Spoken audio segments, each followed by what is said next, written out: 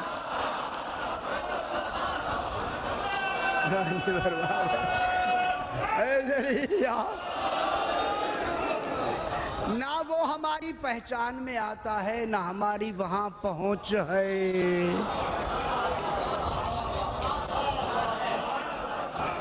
اگر انچولی والوں کی ہے تو بہت اچھا ہے۔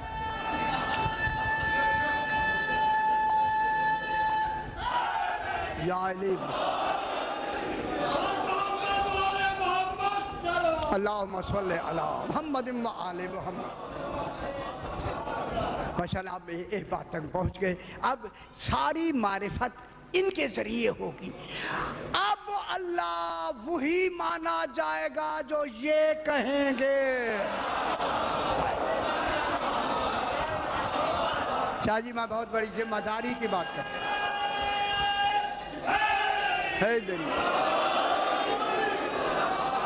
یہ ان 14 کا کمال ہے، کمال۔ میں دیکھیں لفظیں کہہ رہا ہوں، صحیح سن رہے ہیں، میری بات موجود ہے، سن رہے ہیں۔ میں کہوں گا اے اللہ، اگر تو اللہ ہو کہ ہمیں کہے، نہیں سمجھ آئے گی جتنی ان کی آئے گی۔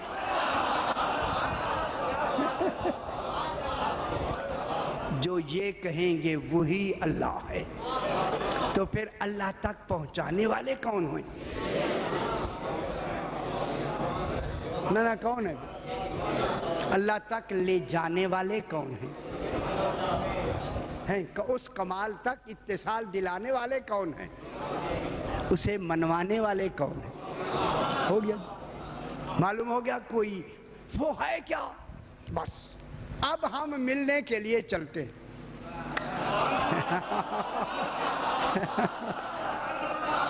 ملنا ہے تو پھر چلے، آج آخری رات ہے، ملاقات بھی ہو جائے۔ چلنا ہے یا نہیں چلنا؟ جنہوں نے نہیں چلنا وہ یہیں بیٹھے رہیں، جو جانا چاہتے ہیں چلے میرے ساتھ۔ ٹھیک ہے، اب ہم چلتے ہیں۔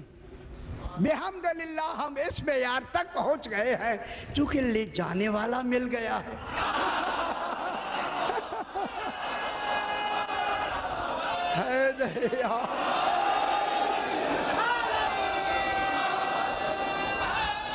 یا علی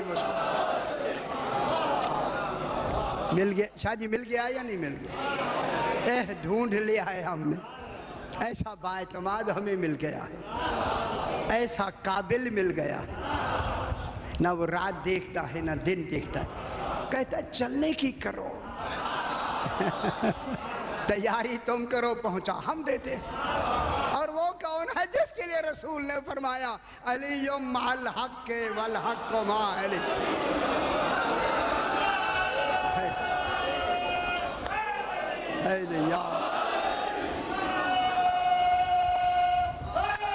یا علی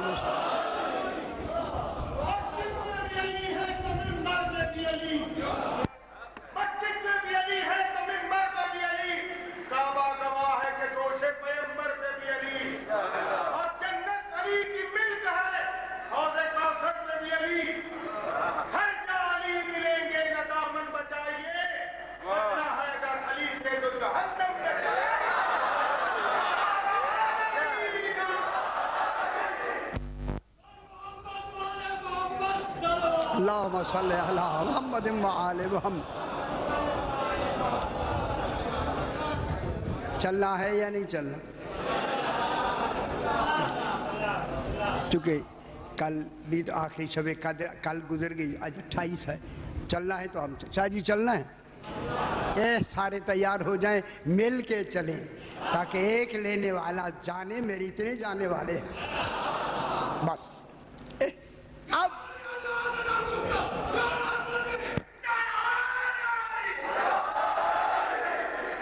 اب جناب وہ سیر کے لیے ہم چلتے ہیں. اب علماء یہ میں نے حیدرآباد دکن میں بھی صحیح بھی موجود تھے اکٹھے, بڑا لطف لیا انڈیا میں, پورے انڈیا ہزاروں کے مجمع میں, صرف سینکڑوں نہیں. اب یہ سیر ہم سیر کے لیے چلتے ہیں. اب علماء کہتے ہیں کہ سیر کے معنی کمال کی طرف چلنا. ہم وہاں تک چل نہیں سکتے جب تک کوئی لے جانے والا نہیں. لے وہی جائے گا جو منزل سے واقف ہو, جو پہلے وہاں ہو وہی لے جائے گا, جو سدرہ پہ کھڑا ہو جائے وہ نہیں لے جائے گا. جبریل نے نہیں لے جانا بابا, نہیں لے جانا, کوئی اور ہوگا جو لے جائے گا. اب جو لے جائے گا تو کیسے جائیں گے؟ وہ فرماتے ہیں کہ سیر من الخلق الی الحق بالحق. اگر لطف لینا ہے تو ٹھیک ہے, نہیں اب وہ چلتا ہے سیر کرتا ہے. سیر من الخلق, خلق سے چلتا ہے. سیر من الخلق الی الحق, او حق بالحق. کوئی دوسرا حق ہے جو لے جائے گا. ہائے ہائے دریا,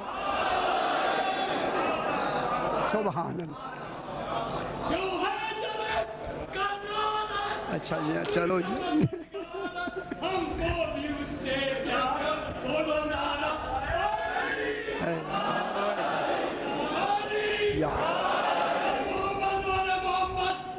اللہم صلی علی محمد وعلی محمد. بس جناب سیر, جلدی سے جناب, جلدی سے سیر. دیکھیں ہمیں خوش بھی تو ہونا چاہیے. سیر من الخلق الی الحق بالحق. معلوم ہوتا ہے حق دو ہیں, ایک وہاں جہاں پہنچنا ہے, ایک لے جانے والا. دو شاہ جی, دو حق چلے تو صحیح نا. دو سیر من الخلق الی الحق, حق اللہ, بالحق, حق کے ساتھ. حق لے جا رہا ہے حق تک. اب وہاں پہنچ گئے. سیر شاہ جی سمجھیں, سیر فی الحق بالحق. اب جو پہنچ کے توحید میں سیر کرے گا یہی حق تو کروائے گا نا.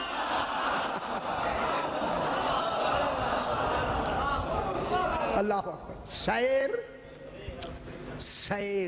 فی الحق بالحق. اب وہاں سے چلتا ہے سیر من الحق الی الخلق بالحق. اب حق سے جو واپس آتا ہے پھر دوسرا حق ہے جو لے کے آتا ہے. حق لے کے بھی جا رہا ہے, واپس بھی آ رہا ہے. جب حق سے معلوم ہے ایسا حق جو اس سے ملا دے, ایسا کیف آیا, تنہائی میں بیٹھ کے کہتا ہے علی حق. اور بھی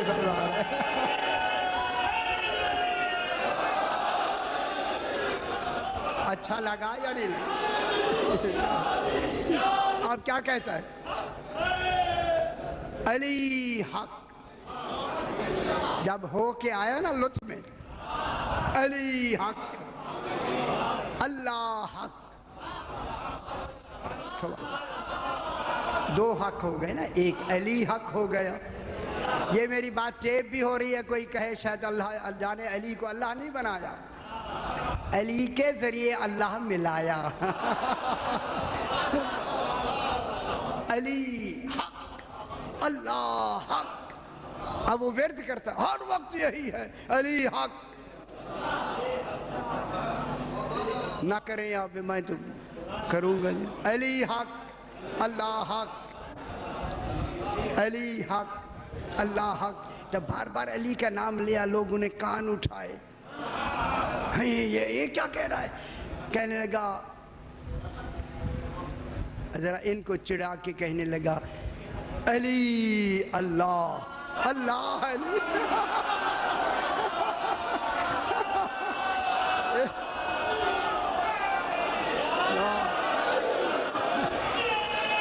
ماشاءاللہ آج آخری ہے یار آخری ہے میں کیا کہہ رہا ہوں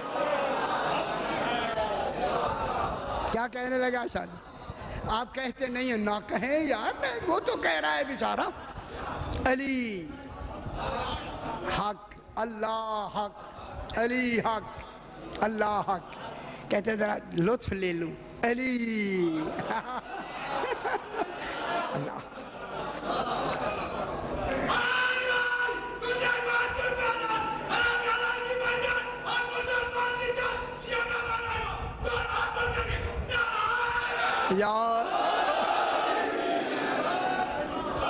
چاہیے لطف لیں جناب لطف لیں آپ کہتا ہے علی حق دل سے نکالتا ہے علی کو وہاں ملا کے اس کو اندر کرتا ہے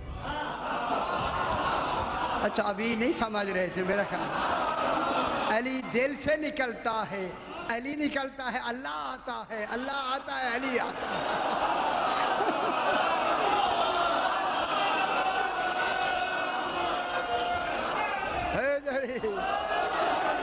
اس لیے تو اللہ کہتا ہے میں مومن کے دل میں رہتا ہوں جہاں علی ہو علی نہیں ہے کون آئے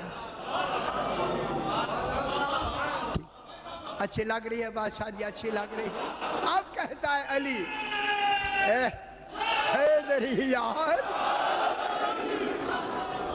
علی حق اللہ حق اب جب لوگ دیکھنے لگے بار بار یہ کہتا ہے اب اس نے کہنا چھوڑ دیا بس کہتا ہے حق حق اب کسی کو پتہ نہیں کیا ہو رہا ہے لوگ کیا کہہ رہا ہے حق علی حق اللہ حق کیا کہتا ہے حق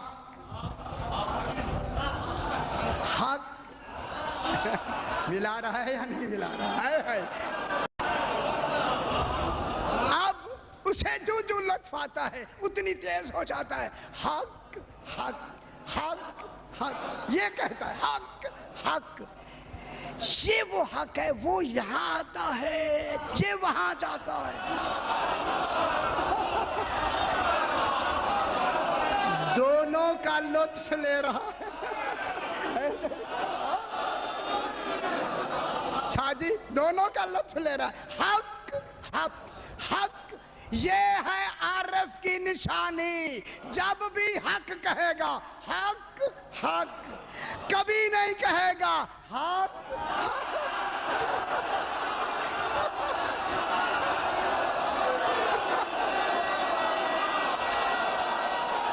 سمجھ آئیے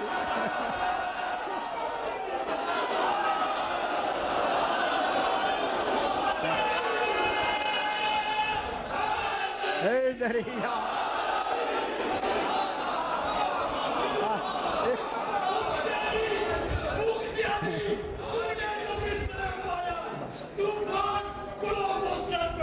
اچھا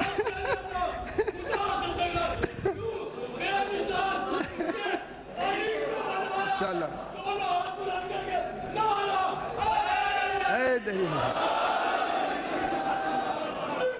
ماشاءاللہ خوش ہونا چاہیے بابا خوش ہونا چاہیے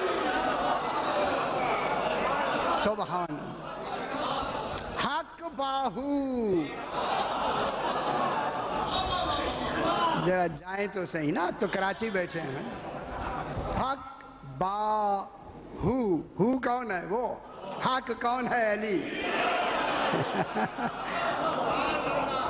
سلطان باہو اچھا سلطان کون ہے وجعلنی من لدنک سلطان النصیر اللہ ٹھیک ہے بس ٹائم تو زیادہ ہو گیا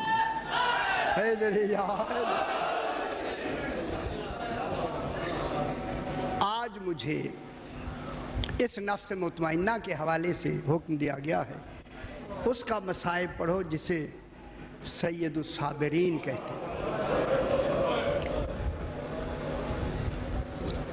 میں کیا کہہ رہا ہوں، جب زہرا کی بیٹیاں جانے لگیں، میرے ماں فرماتے ہمارے گھر میں ایسے رویا کرو جیسے بوڑھی ماں جوان بیٹے کے لاشے میں روتی ہے۔ آج آخری مجلس میں چاہتا ہوں آپ پرسہ دے دیں، جنہیں رونے کا حق تھا انہیں رو لینے دیا ہوتا، آج ہم نہ روتے۔ آخری محمل سوار ہونے کے لیے جب دروازے پہ محمل بٹھایا گیا نا، زہرا کی بیٹیاں ساری بیویاں سوار ہو گئیں، جناب زینب عالیہ کا محمل رکا ہوا ہے، امام حسین علیہ السلام، جناب عباس، جناب علی اکبر علیہ السلام، جناب اون محمد، یہ کھڑے ہیں انتظار میں کہ دروازے کا پردہ ہٹا، ثانی زہرا کا قدم باہر آئے۔ اللہ اکبر، یہ بہت بڑی بات ہے ماشاءاللہ۔ ثانی زہرا کون ہے؟ جناب زینب عالیہ کا۔ پہلی مرتبہ جب قدم آیا، امام حسین نے آگے بڑھ کے سلام کیا، جناب عباس نے سلام کر کے کہا آقازادی محمل حاضر ہے، میں غلام کھڑا ہوں، آئیے میں سوار کرا دوں تاکہ آپ محمل پہ بیٹھیں۔ اس وقت میری شہزادی نے کہا عباس ناراض نہ ہوں، آج آپ سے سوار نہیں ہوں۔ جناب عباس نے کہا بی بی کیا کوئی مجھ سے قصور ہو گیا؟ فرمایا نہیں، قصور نہیں، مسئلہ یہ ہے آپ سے سوار نہیں ہونا۔ جناب عباس پیچھے ہٹے، جناب علی اکبر علیہ السلام آگے بڑھے، امی آئیے میں سوار کراؤں۔ ماں نے بوسہ دے کے کہا علی اکبر ناراض نہ ہونا، آج آپ سے بھی سوار نہیں ہونا۔ خود امام آگے بڑھے، بی بی نے کہا آج امام ہو کے حکم نہ دیں، آپ سے بھی سوار نہیں ہونا۔ کہوں جملہ؟ امام نے کہا پھر کن سے سوار ہونا ہے؟ فرمایا مجھے وہ سوار کرائے جو کوفہ و شام کے بازاروں۔ ماشاءاللہ پرسہ دے، میں بات آگے بڑھاؤں، اجرکم اللہ، مجھے وہ سوار کرائے جو کوفہ و شام کے بازاروں میں مجھے سوار بھی کرائے اور اتارے بھی۔ اس وقت میرے امام نے فرمایا او میرا مہاری بیٹا، او میرا سجاد، آؤ پھوپھی کو سوار کراؤ۔ اجرکم اللہ، اجرکم اللہ۔ ہو گئی سوار بیبیاں، لیکن یہی جناب سجاد بازاروں میں گیا یا نہیں؟ روایت میں ہے کہ مسجد حنانہ سے لے کر ابن زیاد کے دربار تک جاتے جاتے جب امام باہر نکلے، پہلے بال سفید تھے، جب باہر آئے تو سر کے بال سیاہ تھے، سفید ہو گئے میرے سجاد کے۔ یہی وجہ ہے کہ جب ابن زیاد کے دربار میں میرا امام آیا نا، سر جھکائے ہوئے، کمر جھکائے ہوئے، آنکھوں سے آنسو جاری ہیں۔ ایک آدمی نے آ کے کہا آپ بھی بنی ہاشم کے فرد ہیں، 2 مہینے پہلے یہاں مسلم ابن عقیل آئے تھے، ہائے ہائے ہائے ہائے، وہ سینہ تان کر کھڑے رہے۔ ماشاءاللہ اجرکم اللہ، سمجھ رہے میری بات؟ 2 مہینے پہلے 9 ذی الحج کو جناب مسلم ابن عقیل آئے، وہ سینہ تان کر کھڑے رہے، اور آپ ہیں کہ جو رو رہے ہیں اور سر جھکائے ہوئے ہیں۔ اس وقت میرے چوتھے امام نے فرمایا میرے مسلم کا آنا اکیلا تھا، ہائے ہائے، اس کے ساتھ زہرا کی بیٹیاں نہیں تھی، میرے ساتھ زہرا کی بیٹیاں برہنہ سر، جن کے سروں پہ چادریں نہیں ہیں، سال کی قید گزار کے میرا آ گیا امام۔ جناب سجاد کہاں گئے؟ مدینے۔ 3 سال کے بعد منہال نامی ایک شخص ہے، وہ کہتا ہے کہ میں امام کو ملنے کے لیے گھر گیا تو مجھے پتا چلا امام مسجد نبوی میں ہیں۔ جو ہی میں مسجد نبوی میں آیا، میں نے دیکھا میرا امام نماز پڑھ رہا ہے، کبھی ایک قدم اٹھاتا ہے، دوسرا رکھتا۔ میرا چوتھا امام بڑی بے چینی سے نماز پڑھ رہا ہے۔ جب امام نے نماز ختم کی، یہ کہتا میں نے سر رکھ دیا قدموں مولا بے چینی سے نماز کیوں پڑھ رہے تھے؟ فرمایا منحال کربلا کے واقعے کو 3 سال گزر گئے، ابھی کربلا کے زخم اچھے نہیں ہوئے۔ اللہ اکبر۔ یہ کہتا ہے میں نے دل میں کہا کیسے زخم ہیں جو 3 سال کے بعد بھی اچھے نہیں ہوئے؟ مولا مجھے دکھا دیں گے؟ میرے امام نے پنڈلی سے جو کپڑا ہٹایا سفید ہڈیاں تھیں۔ اجرکم اللہ، اجرکم اللہ، گوشت نہیں تھا۔ میں نے کہا مولا گوشت کدھر گیا؟ فرمایا میں اونٹ پہ نہیں بیٹھ سکتا تھا، انہوں نے ایک زنجیر میرے اس پاؤں میں ڈالی، ایک زنجیر دوسرے پاؤں میں، اونٹوں کو دوڑایا، جب زنجیر گرم ہوئے نا گوشت کٹ کٹ کر زمین اجرکم اللہ گرنے لگا۔ اب امام رونے لگے ایسے کہ منال کہتا میں زندگی سے مایوس ہو گیا۔ جب امام اٹھ کے بیٹھے میں نے کہا مولا ایسا نہ رویا کریں، میں آپ کی زندگی سے مایوس ہو گیا۔ امام نے فرمایا منحال تو نے انصاف نہیں کیا، یعقوب کا ایک یوسف گیا تھا۔ بہت بڑی مصائب کے لفظ ہے، یعقوب کا ایک یوسف گیا تھا، اتنا روئے آنکھیں سفید ہو گئیں۔ میرے ایک دن میں 18 یوسف چلے گئے، لا مثل لہم ولا نظیر، نہ ان کی مثال ملتی ہے نہ نظیر۔ منال نے کہا مولا آدمیوں کا شہید ہو جانا عزت ہے، فرمایا ماں بہنوں کا برہنہ سر، بازاروں میں آ جانا بس۔ شہاب الدین زہری نے میرے چوتھے امام سے کہا مولا میں بیٹے کی شادی کرنا چاہتا ہوں، میرے بیٹے کی شادی میں آپ تشریف لے آئیں۔ میں جملہ کہوں، امام نے رو کے کہا منحال زہری جب سے علی اکبر زین سے گرا ہے میں شادیوں میں جانے کے لائق نہیں رہا۔ ہاں میرے مولا بابا کی مجلس کرا میں آ جاؤں گا۔ مجلس کرائی، امام کو بٹھایا، جب گریا ہوا یہ کہتا میں نے دیکھا میرا امام وہاں نہیں ہے۔ کیا دیکھا؟ جہاں مومنین جوتیاں رکھتے ہیں وہاں کھڑے ہو کر امام کسی کے انتظار میں ہے۔ یہ کہتا میں نے سر رکھ دیا، مولا کہاں بیٹھے تھے، یہاں کیوں آئے؟ فرمایا منحال تیری مجلس میں میرا نانا رسول آیا ہے، تیری مجلس میں میرا بابا علی آیا ہے، تیری مجلس میں میری ماں زہرا آئی ہے، ان کو میں نے اپنی جگہ دی ہے اور میں ان کے استقبال میں یہاں کھڑا ہو گیا، اس لیے میں یہاں کھڑا ہوا ہوں۔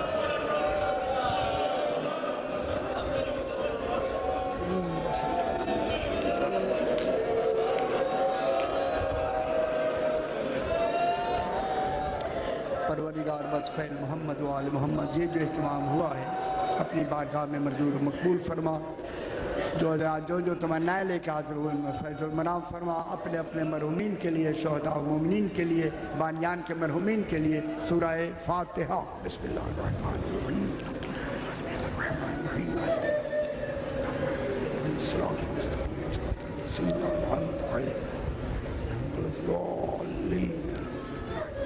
ربنا تقبل منا انك انت السميع العليم، رب زدني علما ويقينا وعليكم الصالحين، رب محمد وآل محمد۔